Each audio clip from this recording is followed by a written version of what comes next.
උදේ ඇහැරුණ ගමන් ඔයා කරන්නේ ෆෝන් එක අතර ගන්න එකද? එහෙම නැත්නම් නිකන් ඉන්නේ හැම වෙලාවකම Facebook එකේ TikTok එකේ රීල්ස් බල බල කාලේ නාස්ති කරනවද? ඉතින් ඔයාටත් නොදැනීම මේ ඩිජිටල් උගලට අහු වෙලා ඉන්නේ. ඉතින් අද අපි බලමු මේකෙන් බේරෙන්න පුළුවන් ප්‍රායෝගික ක්‍රම 3ක් ගැන. number 1 notifications off කරන්න. ඔයාගේ මොබයිල් එකෙන් එන හැම නොටිෆිකේෂන් එකක්ම ඔයාගේ මොළයට ඩෝපමින් එකක් දෙනවා.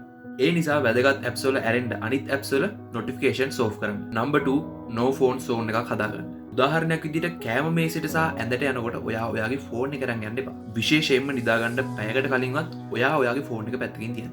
number 3 විකල්ප පුරුද්දකට හුරු වෙන්න. සෝෂල් මීඩියා වලින් අයින් වෙලා ඉන්න වෙලාවට ඔයාට ලොකු කම්මැලි කමක් දැනේ. අන්න ඒ වෙලාවට ඔයාට පුළුවන් පොතක් කියවන්න, එහෙම නැත්නම් සින්දුවක් අහන්න, එහෙම නැත්නම් ඔයාගේ පවුලේ අයත් එක්ක පුංචි කයියක් ගහන්න පුළුවන්. ඒ වගේම තමයි ෆෝන් එකේ ස්ක්‍රීන් ටයිම් එක සීමා කරන්න. ඉතින් සෝෂල් මීඩියාස් පාවිච්චි කරන එක වැරදි දෙයක් නෙමෙයි. හැබැයි ඔයාට කන්ට්‍රෝල් එකක් තියෙන්න ඕනේ. ඉතින් ඔයාගේ ෆෝන් එකේ ස්ක්‍රීන් ටයිම් එක කීයද? පහලින් කමෙන්ට් කරන්න. ඒ වගේම මේ වීඩියෝ එක වැදගත් වෙයි කියලා හිතන යාළුවෙක් ඉන්නවනම් පහලින් මෙන්ෂන් කරන්නත් අමතක කරන්න එපා. එහෙනම් good luck.